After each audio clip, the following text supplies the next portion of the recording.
තාම මේ AI එක්ක තියෙන සටන ඉවර නෑ. අද වීඩියෝ එකේ තියෙන්නේ AI වලින් ගේම් එල්ලන සීන් එක. අනවතෝ මේකෙදි රෙන්ඩර් කරන යන සීන් එක තමයි නිදන කාමරයක පොඩි ඉමේජ් එකක්.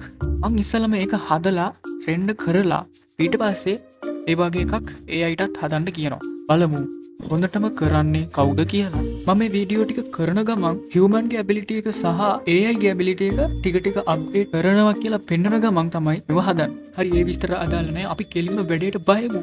ඕකේ ඔන්න ඉතින් හැමදාම වගේ බ්ලෙන්ඩ් එකේ තියෙන ඩිෆෝල්ට් කියුබ් සුදු අම්මගෙන් තමයි මම මේ වැඩේ පටන් ගන්න. ඉස්සෙල්ලාම කියුබ් එක අරන් ඒක ස්කේල් කරා කාමරයක් වගේ පේන විදියට. අපි මෙතනදී කැමරා එක තියන්නේ කාමරේ එක බිත්තියක් ඉස්සරහා විතරක් නිසා කාමරේ බිත්ති වලට වැඩි අවධානයක් යොමු කරන්නේ නැහැ. කැමරාව ඉස්සරහා තියෙන බිත්තියට ඉරෙලිය වදින විදියට හදා ගන්න ඕනේ නිසා මං එක වෝල් සයිඩ් එකක් පාවිච්චි කරලා ඒකට මේ විදිහට බූලියන් මොඩිෆයි එකක් දැම්මා. ඒකෙන් මේ විදිහට හිලක් හදාගත්තා. මේක ජනේලයක් විදිහට තමයි වැඩ කරන්නේ. නමුත් ඒ ජනේලෙ කැමරාවට අහු වෙන්නේ නැති නිසා ඒකටත් අවධානය දෙන්නේ අඩුවෙන්. දැන් අපිට කාමරේ ඇතුළට ඕන කරන බඩු මුට්ටු ටික පිළිවෙලකට සෙට් කරගන්න එකයි තියෙන්නේ. මම මේකෙදි ඔබ්ජෙක්ට්ස් හදන්න දඟලන්නේ නැහැ. මොකද දැන් 3D කියන්නේ ඩිවෙලොප් වෙමින් පවතින දෙයක්. ඒ නිසා මම කාලේ කන්නේ නැතුව වෙබ්සයිට් එකකින් 3D මොඩල්ස් ටික ගන්න එකයි කරන්නේ. අවුලක් නැහැනේ මොකද මේ වෙබ්සයිට් එකේ AI වලින් හදපු එකකුත් නෙමෙයි. මේ වෙබ්සයිට් එකේ තියෙන 3D මොඩල්ස් සේරම මම වගේ මිනිස්සු සංහතිය විසින් හදපු 3D මොඩල්ස් තියෙන. ඒ මං හදනකොට AI වල කිසිම සම්බන්ධයක් කරගන්න නැතුව තමයි මම මේක කරන්නේ. මේ වැඩේට සෙට් වෙනම සයිට් එක තමයි Polyhaven කියන්නේ. ඒවගේම තව CG Trade කියන වෙබ්සයිට් එකත් හොඳයි. ඒ වගේ ෆ්‍රී දෙන හොඳ quality මේ 3D models. අයි දන්නේ නැහැ ඉතින් අනුකම්පාවටත් දන්න හැම දෙන්න. මම මේවා ඩවුන්ලෝඩ් කරනවා. ඩවුන්ලෝඩ් වෙන්නේ blend file එකක් විදිහට. ඒක blend file එකේ collection එක තමයි තියෙන්නේ. මම කරන්නේ මගේ file එක ඒ collection එක append කරන එක. මං ඉස්සෙල්ලාම හොඳට වැඩ කිට දාන්න පුළුවන්. ඔච්චර උඩ පැන්නත් කැඩෙන්නේ නැති ඇඳක් සෙට් කරගන්නවා අයිනේ. මේ විදිහට. ඊට පස්සේ මේසයක්, පුටුවක්, ඔරලෝසුවක් වගේ දේවල් මම මේකට ඇඩ් කරගන්නවා.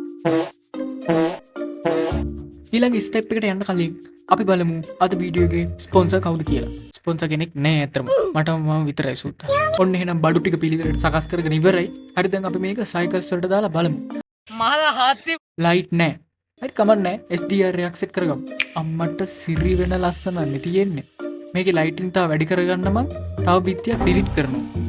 ඔන්න තව ඔබ්ජෙක්ට්ස් ටිකක් දැම්ම සීන් එකට. මේ තියෙන්නේ ඒක EV වලින් පේන විදිහට උනට සයිකල්ස් වලින් පේන විදිහ හොඳ ප්‍රොෆෙෂනල් ගතියක් තියෙනවා. මම සමහර ඔබ්ජෙක්ට්ස් මේකට දාලා තියෙන්නේ ඉමේජ් ප්ලේන්ස් විදියට. ඒකට තමයි ඔප්ටිමයිසේෂන් කරනවා කියන්නේ. ඒකට රෙන්ඩර් කරන්නේ 3D මොඩල් එකක් නෙමෙයි 2D ඉමේජ් එකක්. ඒක ගොඩක් වාසි CPU එක ඉතුරු කරගන්න. ඕකේ තව අපිට මේ ඉමේජ් එකට ප්‍රොෆෙෂනල් ගතියක් ගන්න ඕන නිසා අපි කැමරාවට ඩෙප්ත් ෆීල්ඩ් එකක් සෙට් කරා.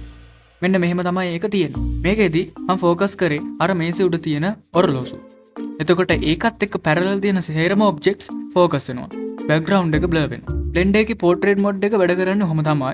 ඒක ස්පෙෂල් ඉෆෙක්ට් එකක් විදිහට තමයි අපිට පේන්නේ. සාමාන්‍ය නෝමල් කැමරාවක අපිට මේ වගේ ඉෆෙක්ට් එකක් ගන්න හරි අමාරුයි. බලපු තව චුට්ටක් බ්ලර් කරලා අඩු ඒත් අවුලක් නැහැ. ඔබ්ජෙක්ට්ස් වල ગેප් එක වැඩි වෙන තරමට මේ ඉෆෙක්ට් එකේ ප්‍රොෆෙෂනල් ගතිය, මේකෙන් ලැබෙන රිසල්ට් එකේ ප්‍රොෆෙෂනල් ගතිය ගොඩක් වැඩි වෙනවා. හරි දැන් අපි මේක සම්පූර්ණ රෙන්ඩර් කරමු. මම රෙන්ඩර් කරන්න දාලා තියෙන ටික වෙලාවක් යද්දී මම දැක්කා පොඩි ගැටලුවක් ඇවිල්ලා තියෙනවා. ඉරේ එළිය වැඩිලා නැහැ. බලද්දි බූලියන් මොඩිෆයි කරපු කියුබ් එක හයිඩ් කරලා නැහැ. ඔන්න ඒකත් කරලා මම ආයෙත් රෙන්ඩර් කරන්න දැත්තා. ඊට පස්සේ රෙන්ඩර් කරපු ඉමේජ් එක මම කොම්පොසිට් කරා. මේ තියෙන කොම්පොසිෂන් නොට් සිස්ටම්. මෙන්න තියෙනවා එහෙනම් හියුමන් කෙනෙක් හදපු සීන් එකක්. ඊළඟට අපි බලමු AI කොහොමද මේක හදන්න කියලා. ඕකේ මම වැඩේ මෙහෙමයි කරන්නේ. මං ඉස්සල්ලාම මං හදපු ඉමේජ් එක ChatGPT දීලා ඒකට හරියන ප්‍රොම්ප්ට් එකක් ගන්න. ඊට පස්සේ ඒක Geminiට දීලා එයාගෙන් ඉමේජ් එකක් හදා ගන්න. ඉමේජ් එක එච්චර හොඳට නැත්තම් මං AIට දෙන තව අවස්ථාවක් විදිහට ඒ ප්‍රොම්ප්ට් එක Grok කියන AI tool එකට දෙනවා. ඒකට Grok තමයි 3D renders හොඳටම හදන්නේ. ඉතින් ඔන්න ඔහොම තමයි AI හදපු ඉමේජ් එක තියෙන්නේ. දැන් මම කලින් වීඩියෝ එකේදී හොඳම ඉමේජ් එක තේරුවේ AI පාවිච්චි කරලානේ. දැන් මේ වීඩියෝ එකේදී හොඳම ඉමේජ් එක තෝරන්න ඕනේ ඔයාලා. යටින් කමෙන්ට් එකක් දාන්න මේ දෙකෙන් AI හදපු එකද නැත්නම් human හදපු ඉමේජ් එකද හොඳම සහ ලස්සනම සහ දෙකුම් කලම කියලා